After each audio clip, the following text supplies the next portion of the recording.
Terima kasih pemirsa, Anda masih bersama kami di Opsiku. Dan kita akan lanjutkan lagi obrolan menarik kita seputar persiapan untuk Lebaran 2024 dari pemerintah Kabupaten Kulon Progo bersama dengan penjabat Bupati Kulon Progo, Ibu Nimade Dwi Panti Indrayanti, dan juga bersama dengan Pak Sekda, Pak Triyono ya. Baik, saya mungkin pengen ke Pak Sekda kali ini. Pak Sekda tadi sempat di-spill begitu sama Bu PJ gitu kan. Jadi kita punya banyak sekali destinasi wisata. Boleh nggak sih Pak diinfokan ke kami ke pemirsa nih yang ada di rumah begitu. Seperti apa kemudian persiapan dari objek-objek wisata ini dalam menyambut para wisatawan yang nanti juga insya Allah akan mampir ke Kulon Progo di masa libur Lebaran. Ya, jadi betul tadi disampaikan Bu PJ, kita harapkan para pemudik itu nanti tidak hanya kemudian lewat di Kulon Progo ya. Jadi kita harapkan mereka kemudian mampir, bisa belanja, bisa menikmati wisata alam yang di Kulon Progo yang luar biasa ini. Oleh karena itu dalam rangka menyongsong Idul Fitri tahun ini, kami juga sudah meminta kepada Dinas Pariwisata untuk menyiapkan diri objek-objek wisata yang ada di Kulon Progo, kemudian agar mereka memantau, meminta para pengelola objek wisata untuk betul menyiapkan dengan sebaik-baiknya, sehingga yang sudah dilakukan di objek-objek wisata para pengelola objek wisata ini sekarang ini masa-masa menjelang Idul Fitri mereka sudah siap-siap membersihkan objek-objek wisata dan lain sebagainya, kemudian petugas-petugasnya mereka juga sudah siapkan dengan baik.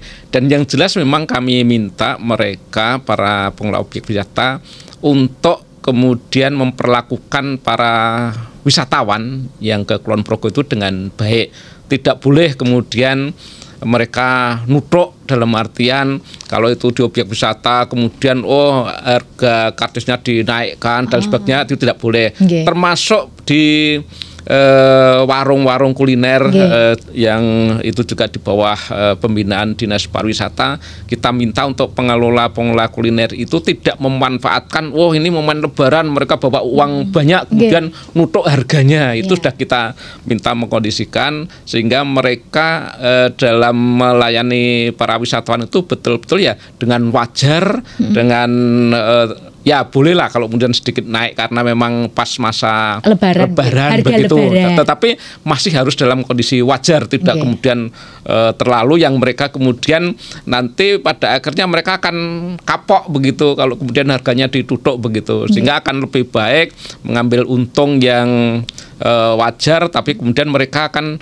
terkesan di Kulon Progo pelayanannya bagus, kemudian harganya juga wajar dan lain sebagainya. Ini yang kita minta para pengelola objek wisata di Kulon Progo. Saya kira nanti yang menjadi unggulan memang masih objek wisata alam, karena memang kita untuk objek wisata yang buatan relatif masih sedikit lah, tadi disampaikan oleh Bu PJ. Mungkin nanti yang akan paling banyak seperti tahun-tahun sebelumnya, momen-momen hari besar dan sebagainya ya di Glagah, itu pasti paling banyak, sehingga betul-betul kita pantau objek wisata di Glagah, kemudian juga di pantai, tapi juga tidak kalah kemudian diabaikan juga yang wisata-wisata alam yang di utara. Ini wisata-wisata biasanya pegunungan, itu juga biasanya justru wisatawan dari kota itu lebih senang kemudian ke pegunungan. Itu cari yang adem-adem, suasananya, udaranya masih sejuk, masih segar, tidak ada polusi dan lain sebagainya. Ini saya kira sudah disiapkan dengan baik, bahkan di Dinas Pariwisata itu sudah punya kalender of event seperti itu. Saya kira itu nanti akan dilaksanakan dengan sebaik-baiknya kalender of event ini.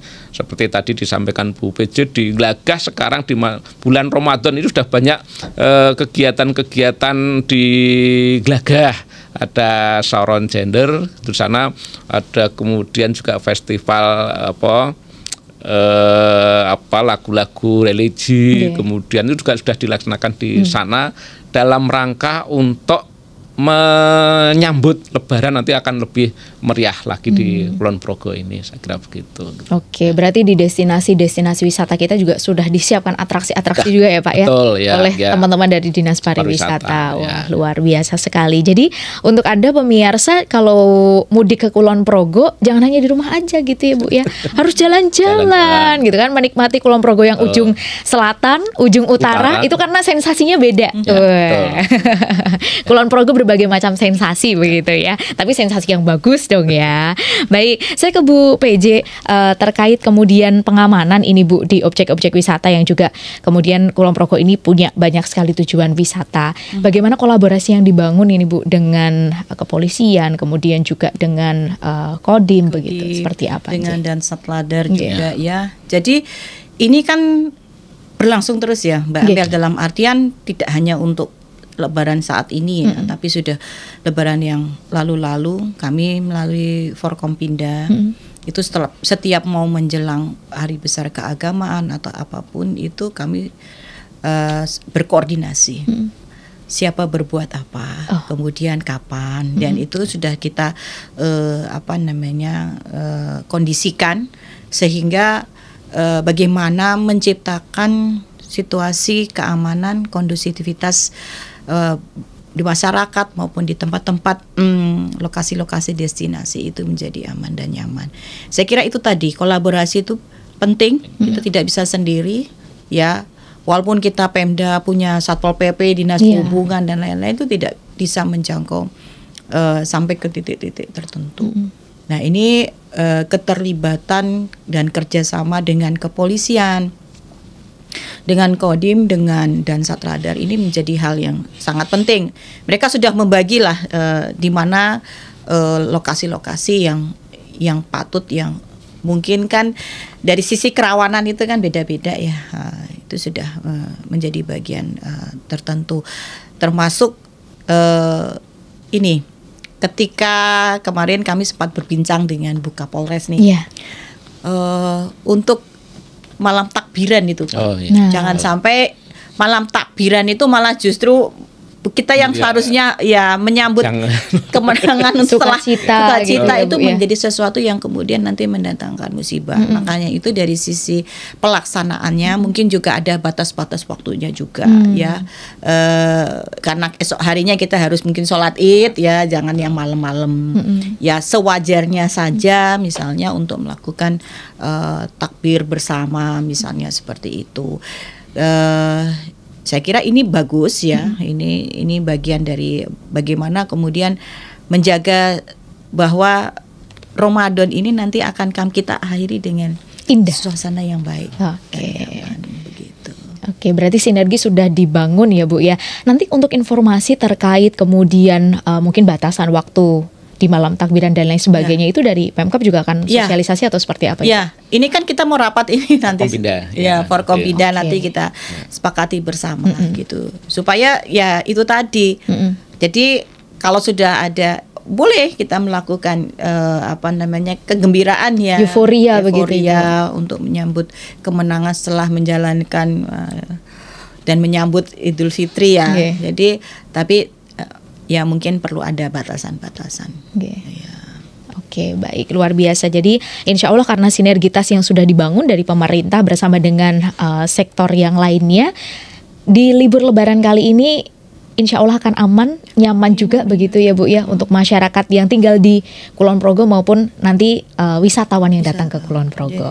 Baik, saya pengen ke Pak Sekda juga. Pak Sekda, ini terkait satu hal yang krusial juga tentang kesehatan begitu Pak. Tadi sempat disinggung sedikit tentang nakes-nakes ini, teman-teman nakes ini nggak libur selama libur Lebaran begitu. Nah, persiapannya seperti apa Pak? Karena kita kan juga ada di jalur perlintasan juga begitu ya. Persiapannya seperti apa, monggo? Betul, kami menyiapkan menyambut Idul Fitri tahun ini dengan semaksimal mungkin kemampuan kita. Saya sempat kemarin, hari Senin kemarin, saya undang memang dari Pak Direktur Rumah Sakit bagaimana menghadapi nanti liburan Lebaran ini seperti itu. Kemudian juga dari Rumah Sakit NAS kemarin kita undang, kebetulan saya langsung menyerahkan juga SK pensiun ke Pak Kogam. Kemudian ada PLT-nya Bu Baning, kita juga sampaikan seperti itu. Intinya nanti memang dalam rangka liburan Lebaran ini untuk rumah sakit termasuk puskesmas ini liburnya nanti hanya pas pada saat Lebaran. Tanggal 10 dan 11. Mereka hari Senin yang ada cuti bersama mereka tidak cuti. Kemudian masuknya juga setelah 2 hari Lebaran. Jadi Rabu, Kamis, Jumat mereka sudah masuk, karena Sabtu juga masuk. Itu mereka tidak libur, mereka tetap buka, rumah sakit tetap buka. Kemudian pada saat libur itu memang untuk yang pelayanan seperti di Bangsal di UGD tetap melayani, tapi yang di unit yang di pasien-pasien yang inap itu aja dilayani langsung di sana. Yang di yang untuk pelayanan khusus itu mereka libur. Tapi UGD kemudian yang penginapan mereka tetap dilayani dengan sebaik-baiknya. Itu baik di rumah sakit maupun di puskesmas sudah ada kesepakatan seperti itu, sehingga kalau nanti kemudian memang pada saat Lebaran itu ada insiden apapun, rumah sakit itu siap untuk kemudian melayani dengan sebaik-baiknya, sehingga tidak usah khawatir orang-orang yang mudik di Kulon Progo atau para wisatawan yang mau kunjung Kulon Progo tidak usah khawatir, untuk tenaga-tenaga kesehatan kita siap untuk melayani dengan sebaik-baiknya seperti itu. Baik, dengan upaya preventif tadi ya, keselamatannya, kemudian juga kesehatannya juga begitu. Semoga semuanya kondisinya aman, terkendali ya Pak ya. Ya baik, saya pengen ke Bu PJ lagi, Ibu. Di tahun 2024 ini menjelang Lebaran nih Bu, ini ya banyak wisatawan yang datang ke sini, banyak pemudik, banyak mungkin teman-teman kita, saudara-saudara kita warga Kulon Progo yang merantau ke luar kota pulang untuk mengunjungi saudaranya. Ini saya mau minta rekomendasi nih sama Bu PJ. Rekomendasi kalau istilahnya anak sekarang tuh jajan sama dolan. Rekomendasi jajan sama dolan ala Bu PJ di Kulon Progo. Nah, Pak Sekda juga kasih gitu kan. Susahnya saya itu dari sini itu saya belum pernah dolan ya. Loh, yang Ramadan 12 kapan Bu? Jadi dolan ya pernah ding, saya ke ini glamping gitu. Luar biasa tuh, saya meluangkan waktu saya gitu untuk di sana. Kalau kita kayak gini, kita punya potensi pantai yang luar biasa. Tadi sudah disinggung Pak Sekda ya, Gelagah Congot. Apalagi Congot tuh punya TPI hebat ya, tempat pelelangan ikan di mana kemudian tuh menyatu dengan penjualannya juga, pengolahannya juga gitu ya. Kami juga sedang menata Pantai Gelagah Congot ini menjadi suatu kawasan yang terintegrasi, di mana di situ juga sudah tersedia plaza kuliner dan nanti mungkin dilanjutkan dengan plaza souvenir juga gitu ya. Pantai kita punya, kemudian di tengah kota apa gitu ya, kita punya alun-alun Wates. Alwa. Nah iyalah, betul, itu punya itu luar biasa loh. Pagi-pagi orang jogging luar biasa banyak juga kan ya di sana. Kemudian tidak hanya itu sih sebenarnya. Kemudian kalau di utara, nah ini yang paling ramai banget ya. Nanggulan itu, ya itu kan pusatnya spot-spot kuliner yang sepanjang jalan kanan kiri ya, sepanjang jalan pemandangannya indah, teh sambil lihat gunung, perbukitan menoreh, lihat sawah ya, pisang goreng teh. Waduh. Terus itu Bu, ini masih puasa Bu. Geprek digoreng panas-panas, dicocol sambal kecap, wah enak banget itu. Biasa. Ya itu, kemudian kan naik lagi ke atas ya. Kita punya, nah ini ada yang namanya kuliner Dawet Sambel. Dawet Sambel. Ya, itu sudah mendapatkan penghargaan untuk ini ya, tak benda ya Pak Sekda dari Kementerian Kebudayaan dan Pendidikan. Itu tidak ada di tempat lain Mbak Amel. Mungkin orang taunya itu kalau minum dawet itu manis, pakai ada santannya gitu ya, kan gitu ya. Kalau ini beda gitu. Itu jadi, seperti apa sih Bu? Ya dawet ya dari tepung pati itu ya. Terus kemudian dikasih gula merah nggak pakai santan. Ya. Tapi berarti manis juga Ada, kan? iya, terus ada sambelnya Ada memang. sambelnya. Oh, makanya namanya dapat sambel ya. Jadi enak, jadi gurih-gurih manis, Gurih-gurih pedes, manis, itu. Jadi sesuatu sensasi yang saya kira luar biasa dan masih bisa dinikmati lah gitu ya. Untuk orang yang pertama kali mengicipi makanan sesuatu itu yang mungkin gini, orang mungkin Kulon Progo terkenalnya geblek, tempe sengek gitu. Sengek ya, tempe Iya. sengek seperti itu. Banyak lagi yang lain sebenarnya. Jadi olahan-olahan makanan baik itu dari ikan maupun dari tumbuhan-tumbuhan ya, ubi dan lain-lain itu banyak sekali. Destinasi kita itu luar biasa. Cuman ini tadi ya, kita memang perlu promosi besar-besaran. Perlu ya itulah sombong sedikit gitu. Mau coklat, oh ada di sini. Kita punya punya ya. coklat juga gitu. Mau apa lagi misalnya selain itu kalau saya tuh senangnya teh linggo. Oh, sambil menikmati suasana kebun itu teh ya. ya. Iya, Itu beda. Ya. Itu nggak bisa kemudian kita rasakan teh mungkin diproduksi di Wonosobo atau Nggih, mana ya. nggih, nggih. Itu agak sangit-sangit gitu. Iya. Jadi ya jangan terlalu banyak juga ya kalau mencampurnya itu. Tapi nikmat, kayak kalau saya rasa itu kayak teh Jepang ya. Jadi enak untuk Sarinya tuh langsung keluar. untuk mendapatkan itu pun sebenarnya kita ke destinasi yang namanya Nglinggo. Itu kebun teh. Kebun Ya. teh. Oh, Di situ juga ada tempat untuk menginap juga kalau kita pengen menikmati alam pegunungan yang sejuk dingin. Kayak homestay gitu, Ibu. Di situ luar biasa. Saya pernah Menginap di sana. juga. Wah, saya pengen nyusul. Kok nggak ajak saya waktu Oh itu? begitu. Di samping itu kita punya sermo. Oh, iya. Kalau ada yang pengen sepeda-sepedaan, ya kita punya jalur Luna Maya juga. Jalur Luna Maya. Sebelah mana tuh Bu jalurnya? Itu sebenarnya saluran irigasi sih. Jalan inspeksi, jalur inspeksi saluran Mataram. Nggih. Ya, kemudian ya mungkin sejarahnya dulu pernah Luna Maya sepedaan kali ya. Tapi itu Makanya jalur-jalur yang istilahnya favorit juga bagi pesepeda ya untuk kemudian menikmati. Jadi untuk sport ya juga.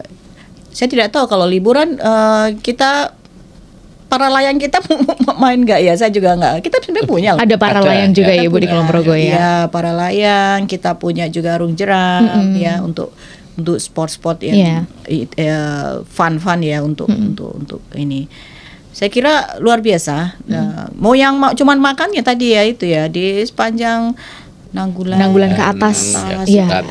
itu banyak. Gitu. Oke. Dapat rekomendasi dari Ibu Penjabat Bupati Kulon Progo untuk Anda pemirsa yang mau coba liburan ala Bu PJ Bupati loh ini, ya kan? Sama kayak Bu PJ Bupati, siapa tahu nanti jadi PJ Bupati juga Bu. Atau jadi Bupati begitu. Jadi Bupati ya Bu ya gitu. Cobain dulu liburan ala Bu PJ Bupati gitu kan. Kalau mau makan-makan bisa ke Nanggulan atas arah Giri Mulyo. Kemudian atau merasakan sensasi minum teh ala Jepang gitu kan. Di Nglinggo ya Ibu ya. Samigalo itu ya Ibu ya. Ikan bakar di Ikan Glaga. bakar di Glaga. Wah, foto-foto cakep kayak di Korea Bu, di Pantai Congot. Sekarang itu ada kuliner malam loh. Ada kuliner marah Ibu di mana kah? Di Glaga di pantai itu. Oh, oke. Iya, jadi saya kira ini kan supaya menghidupkan Kulon Progo sendiri, dia tidak akan sepi di waktu malam. Iya. Jadi ada aktivitas yang juga bisa dinikmati di waktu malam. Oke, baik. Nah, kalau tadi sudah kita mendengarkan dari Bu PJ, sekarang kita pengen mendengarkan dari Pak Sekda nih. Rekomendasi dolan dan jajan ala Pak Sekda di Kulon Progo. Di mana tuh Pak? Sudah Bagus. lengkap banget apa yang disampaikan Bu PJ tadi saya kira. Mungkin ya teh bagus itu rasa tehnya itu mungkin tidak ada di luar Kulon Progo ya. Oke. Agak sedikit sangat-sangat itu luar biasa itu nikmatnya begitu. Juga jangan lupa di Samigalo itu ada kopi menoreh di sana itu luar biasa nikmatnya. Saya ini kan punya darah tinggi. Iya. dan dulu tidak berani minum kopi. Tapi ketika di sana dan diberi nasihat, yang penting jangan pakai gula Pak Sekda. Itu luar biasa. Dan saya betul mencoba di sana, kopinya nikmat banget, tapi jangan pakai gula ya seperti itu. Sehingga aman, dan ternyata saya menikmati kopi Menoreh itu habis 2 gelas. Dan saat tensi normal tidak ada naik, sehingga luar biasa kopi Menoreh itu untuk makan di Kulon Progo. Kalau yang umum ya yang di Nanggulan Kebarat itu sekarang sudah menjadi viral sekali. Orang-orang yang dari luar Kulon Progo datang Kulon Progo mencari kuliner ya di Nanggulan Kebarat itu sudah luar biasa. Saya kira sudah cukup lengkap untuk masakan jajanan di Kulon Progo. Saya kira sudah cukup lengkap. Nah, ini sayangnya Lebaran ini, kalau kemarin kita baru saja punya panen durian yang luar biasa di ini dia yang saya tunggu Pak. Sayang sekarang sudah mulai berkurang, sudah mulai habis. Mungkin 1-2 masih ada, tapi sudah mulai berkurang. Kalau enggak Kali Bawang itu menjadi pusatnya durian ya Pak ya. Dan durian Menoreh itu luar biasa. Saya kira sudah cukup dikenal oleh masyarakat luar Kulon Progo. Kemudian kalau tadi dolannya saya kira sudah lengkap. Tadi ada Sremo, ada Glagah, ada Pegunungan, saya kira sudah cukup lengkap. Ya, orang-orang yang kemudian mudik kemudian datang ke Kulon Progo, silahkan menikmati luar biasanya panorama Kulon Progo ini, silahkan dinikmati. Itu pasti nanti kalau sudah begitu dinikmati, beban pikiran yang ada di kita, kadang stres, kadang hilang semua nanti. Kita harapkan ya Pak ya, kalau anak sekarang sih lost gitu. Betul. Silakan nanti dibuktikan pada saat liburan Lebaran ini dinikmati di Kulon Progo. Luar biasa saya kira. Jadi untuk Anda yang pengen melosdolkan pikirannya gitu ya, yuk jalan-jalan ke Kulon Progo. Dolan ke Kulon Progo, jajan ke Kulon Progo. Baik, untuk terakhir dari Ibu PJ mungkin memberikan closing statement, Ibu pesan untuk seluruh masyarakat Kulon Progo ini, baik yang pemudik datang ke Kulon Progo maupun yang nanti mau mudik juga keluar dari Kulon Progo, atau yang masih stay di sini aja, monggo. Oke, Mbak Amel. Satu lagi ya, promosi ya. Ya, Pak Bu. Kalau yang mau mengisi rumahnya dengan pernak-pernik, dekorasi, home decor gitu ya Bu ya. Kulon Progo juga ada. Wow. Dan itu dari serat alam. Berarti memang eco-friendly. Apa sih istilahnya? Betul. Gitu ya. Itu bisa di Nanggulan itu. Di sana itu. Belanja pokoknya. Pokoknya bagus-bagus. Untuk masyarakat Kulon Progo yang mudik saya mungkin pesannya mempersiapkan mudik itu dengan baik ya. Jadi kalau tagline-nya perhubungan kementerian itu mudik ceria. Mudik ceria. Jangan sampai mudik kita itu menjadi mudik yang duka karena tidak mempersiapkan segala sesuatunya dengan baik. Ya, baik kesehatan, kesehatan diri sendiri, keluarga dan lain-lain. Terus fasilitas yang akan kita gunakan, pastikan itu aman dan nyaman. Kemudian tetap, ya ini karena saya masih jadi Dinas Perhubungan, patuhi peraturan lalu lintas. Jangan muatan jangan sampai berlebihan, tetap kemudian dicek kendaraannya seperti apa. Kemudian kalau bus transportasi umum itu tolong diizin dulu lah gitu. Nanti kalau terjadi sesuatu ini yang repot itu luar biasa, banyak orang gitu kan. Nah, untuk masyarakat yang sebenarnya yang mudik dan mau mudik sama saja ya. Jadi persiapkan diri masing-masing, keluarga, kesehatan, kendaraan, fasilitas dan lain-lain. Nah, yang kemudian menerima pemudik ini ya, marilah kita sambut tamu-tamu kita itu dengan penuh kebahagiaan. Kemudian jagalah kondusivitas lingkungan dengan baik, toleransi tetap dijaga ya. Terus kenyamanan, keamanan lingkungan ini menjadi hal yang sangat penting. Dan yang terakhir, tunjukkanlah apa yang kita punya di Kulon kepada Progo mereka. Iya, itu penting menjadi bagian dari oleh-oleh yang nantinya akan dibawa pulang dan dikenang ya, bahwa Kulon Progo tidak hanya dikenal hanya sebagai tempat bandara Yogyakarta Internasional, tapi di sana adalah tempat di mana orang healing, orang bisa mencari ketenangan dan juga mencari souvenir yang bagus-bagus ya. Seperti karena ada banyak sesuatu yang tersembunyi, seperti slogan kita Bu, The Jewel of Java. Nah, ya betul. Oke, baik. Itu dari Ibu PJ. Kemudian dari Pak Sekda mungkin ada pesan untuk masyarakat juga, monggo. Ya, jadi setelah kita ini melaksanakan puasa Ramadan penuh, nanti akan tiba saatnya kita akan memasuki Idul Fitri. Masuk Idul Fitri ini saya kira memang harus kita sambut, istilahnya kalau Bu PJ tadi harus ceria ya, kita semua ceria, apalagi sanak saudara kita yang merantau nanti akan mudik di Kulon Progo, atau bahkan juga ada yang sekedar lewat di Kulon Progo begitu, silahkan kemudian menikmati kondisi di Kulon Progo yang luar biasa ini. Selanjutnya kita harapkan betul kepada masyarakat di Kabupaten Kulon Progo dalam menyambut Idul Fitri tahun ini 1445 Hijriah ini, lakukan dengan sebaik-baiknya. Kalau tadi ya di awal Bu PJ juga pesan, ya jangan kemudian euforia membeli kebutuhan-kebutuhan yang tidak dibutuhkan, tapi belanjalah sesuai kebutuhan agar apa yang ada di masyarakat, harga-harga kemudian tidak memancing kemudian harga-harga kemudian tinggi semua karena banyak yang kemudian menumpuk dan lain sebagainya. Intinya itu kami selanjutnya ya mengucapkan selamat menyambut Idul Fitri 1445 Hijriah kepada masyarakat seluruh Kabupaten Kulon Progo dan semuanya yang mendengarkan siaran pada hari ini. Mudah-mudahan Allah SWT senantiasa memberikan rahmat, hidayah, barokah kepada kita semua, dan alhamdulillah di ujung Ramadan ini semua kita sesuai dengan tujuan akhir puasa kita menjadi la'alakum tatakum semua masyarakat Kabupaten Kulon Progo, seperti itu. Oke, baik. Terima kasih banyak Bu PJ. Sama-sama. Terima kasih banyak Pak Sekda sudah berbagi informasi kepada seluruh masyarakat Kulon Progo. Jadi makin tahu, makin pede juga nih gitu kan, dan makin semangat buat liburan di Kulon Progo. Saya juga pengen menghabiskan masa liburan saya di Kulon Progo. Mau jalan-jalan kemana-mana bisa ya Bu ya.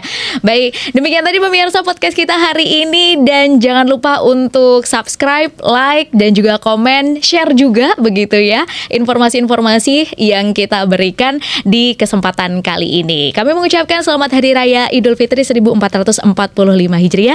Mohon maaf lahir dan batin. Sampai jumpa di episode berikutnya. Saya Amalia Miftah mohon pamit undur diri. Wassalamualaikum warahmatullahi wabarakatuh. Waalaikumsalam warahmatullahi wabarakatuh.